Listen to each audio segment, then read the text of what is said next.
English మాట్లాడడానికి భయపడుతున్నారా? అయితే మీకోసమే ఈ స్పోకెన్ ఇంగ్లీష్ క్లాసెస్. వెంటనే కాల్ చేసి జాయిన్ అవ్వండి. నమస్కారం. పంచతంత్ర కథలు చెప్పుకుంటున్నాం మనం. పంచతంత్రాల్లో కథలు కొన్ని వింతగా ఉంటాయి కదా. సాధారణంగా ఏంటంటే మనం మన శత్రువుకి హెల్ప్ చేసేటప్పుడు, శత్రువుకి ఏదో అతను అడిగాడు సహాయం చేస్తున్నాం, సగం నిజం సగం అబద్ధం చెప్పాలట. శత్రువు సమస్య తీరాలి, ఆ శత్రువు సమస్య మనకి తీరాలి. అతనికి ఉన్న సమస్య తీరాలి, అతని సమస్య మనకి తీరాలి. దానికి ఎట్లా చేయాలి అని ఒక మంచి కథ చెప్తున్నారు. పూర్వం ఒక పెద్ద జీలుగు చెట్టు ఉండేది ఒక నదీ తీరంలో. అయితే ఈ నదీ తీరంలో ఉన్న జీలుగు చెట్టు మీద బోలెడని కొంగలు ఉండేవట. ఆ చెట్టుకు ఉన్న తొర్రలో ఒక నల్లటి తాచుపాము ఒకటి ఉండేది. అదేం చేసేది, చెట్టు మీదకి పాకి వెళ్ళి ఈ రెక్కలు వచ్చి రాకుండా ఉన్న కొంగ పిల్లల్ని తినేసేది. కొంగలకి వేరే మార్గం లేదు, ఏదో బతికినన్ని బతుకుతాయి, పోయినన్ని పోతూ ఉంటాయి. ఇక అట్లా జరుగుతుంది. అయితే ఒకనాడు ఒక కొంగ గుడ్లు పొదిగింది, కొంచెం పిల్లలు కాస్త కోకోలాడుతున్నాయి అన్నమాట, ఇంకా రెక్కలు రాల. అది ఆహారానికి వెళ్ళొచ్చేసారు కదా, అదే స్వయంగా చూసింది నల్లతాచు తన గూడు మీదకి పాకి ఆ పక్షి పిల్లలు నా కొంగ పిల్లలు రెండు మూడింటిని అది తినేసేది. ఏం చేయాలో తెలియలా కొంగకి. పరమ దుఃఖంతో అదేం చేసింది, ఆ చెరువు గట్టు మీద కూర్చుని దుఃఖిస్తోంది, ఏడుస్తోంది. ఆ నది గట్టు మీద, ఆ నదిలో ఒక ఎండ్రకాయ ఉందట. ఎండ్రకాయ అంటే ఇంచుమించుగా పీత లాంటిది, కొంచెం అటు ఇటుగా ఏదో చిన్న తేడా ఉంటుంది.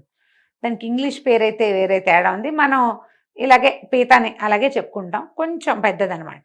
ఆ ఎండ్రకాయ పాక్కుంటూ వచ్చి ఓ స్నేహితుడా, ఎందుకు ఏడుస్తున్నావు, ఏమిటి ఇంత దుఃఖంలో ఎందుకున్నావు, మామూలుగా నువ్వు జపం చేస్తావు కదా అంటే నిశ్శబ్దంగా నుంచుంటుంది కొంగ. నుంచుని చటుక్కున చేపలు తన దగ్గర ఫ్రీగా అటు ఇటు తిరగడం మొదలెట్టేసరికి చటుక్కున పట్టేస్తుంది.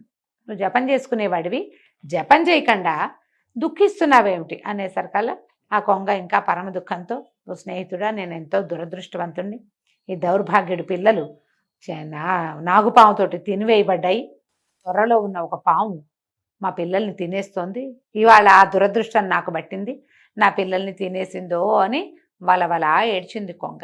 అయితే ఎండ్రకాయ అనుకుంది, పాపం వీడి ప్రాబ్లం ఉంది, వాటి పిల్లలు పోయినాయి కదా, సలహా చెప్దాం అని అనుకుని వీడి పీడ మాకు కూడా విరగడవ్వాలి. ఎందుకంటే కొంగలు బేసిక్గా చెరువులో ఉన్న వాటికి లేదా నీటిలో ఉన్న వాటికి శత్రువులుగా ఉంటాయి, జన్మ విరోధం ఉంటుంది. శత్రుత్వం ఏముంది, చంపేయడం తినేయడమే, అంతకంటే లేదు. ఇదేం ఫైటింగు రాజ్యాల కోసం వ్యవహారం ఏమి ఉండదు అక్కడ, కేవలం వాటికి ఆహారం కావాలి.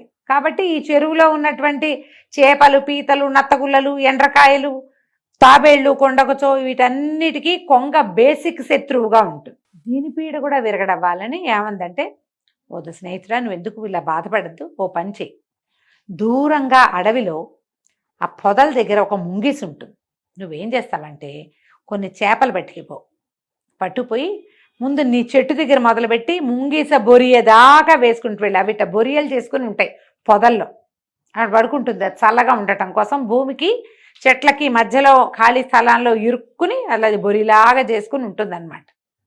కొంచెం ఇంచుమించు కుందేళ్ళవి బరోస్ అంటాం కదా, అలా కనపడతాయి అక్కడ, దాన్నే బొరి అంటారు తెలుగులో. అయితే ఈ చేపలు గనక వేసావంటే ముంగీసి వస్తుంది అని చెప్పింది. ఈ కొంగ సరేననుకుని ఏం చేసింది, చెరువులోంచి కొన్ని చేపలు బట్టి తన ముక్కుతోటి ముక్కలు కత్తిరించి తామున్న జీలుగు చెట్టు దగ్గర నుంచి అడవి మార్గంలో ఉన్నటువంటి ఈ ముంగిస యొక్క బొరియ వరకు వేసుకుంటూ పోయింది. చేపల వాసనకి ఈ బొరియలో ఉన్న ముంగిస బయటకు వచ్చింది. దారిలో కనపడుతున్న ఒక్కొక్కటి వాసనని బట్టి చేప ముక్కలన్నీ తింటూ జీలుగు చెట్టు దగ్గరికి వచ్చేసి, చెట్టు దాకా వచ్చాక చేపల వాసన పోయి పాము వాసన వస్తుంది. అది అటు ఇటు చూసి ఆ బొరిలో మూతి పెట్టి లోపల చక్క ముడుచుకుని వాల్చుకుని పడుకున్న పామును పట్టి తినేసింది. కొంగ సంతోషంతో రెక్కలు అల్లార్చింది. ఆహాహా, మా శత్రువు చచ్చిపోయాడు, అమ్మయ్యా, దీని పీడ విరగడైపోయింది, ఎండ్రకాయ భలే ఐడియా చెప్పింది అనుకుంది. కాకపోతే దీనికి ఏమైందంటే ఇంకో పాయింట్, ఈ బొరియదాకా వచ్చి పాముని తిన్న ముంగిస మళ్ళీ ఆహారం ఏమైనా దొరుకుతుందేమోనని మళ్ళా వచ్చింది అక్కడికి. వస్తే కింద ఈ మన చెట్టు త్వరలో ఉన్న ఆహారం అయిపోయాక చెట్టు మీద ఉన్న కొంగలు కనబడ్డాయి దానికి. పాము అయితే కొంగ పిల్లల్నే తింటుంది, ముంగిస కొంగల్ని తింటుంది. అది చెట్టు మీదకి ఎక్కి ఒక్కోటి చొప్పున మొత్తం కొంగలన్నిటినీ వరుస పెట్టి తినేసింది. 2 రోజులకి 3 రోజులకి ఒక్కొక్కటి చొప్పున.